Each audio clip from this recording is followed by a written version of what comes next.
our borders. We can't do it. I agree with that.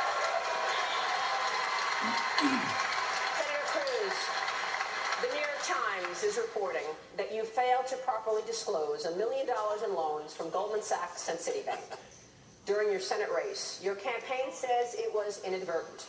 $1 million is inadvertent. Well, Maria, thank you for passing on that hit piece on the front page of the New York Times.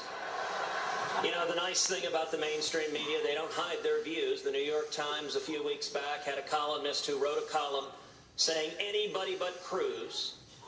Had that same columnist wrote a column comparing me to an evil demonic spirit from the movie It Follows that jumps apparently from body to body possessing people. So, you know, the New York Times and I don't exactly have the warmest of relationships.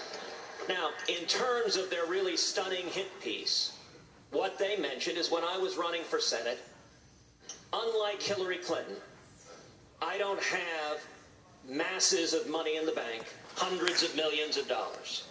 When I was running for Senate, just about every lobbyist, just about all of the establishment opposed me in the Senate race in Texas. Yep.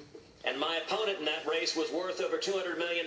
Yep. He put a $25 million check up from his own pocket to fund that campaign. Who's he And talking my wife, about? Heidi, David and I, Dewhurst. we ended up investing everything we owned. He's a and took a piece loan of crap. against our assets to invest it in that campaign to defend ourselves against those attacks. And the entire New York Times attack is that I disclosed that loan on one filing with the United States Senate that was a public filing, but it was not on a second filing with the FEC. Both of those filings were public, and yes, I made a paperwork error disclosing it on one piece of paper instead of the other, but if that's the best hit the New York Times has got, they better go back to the well. There you go, Ted. Way to go, Ted.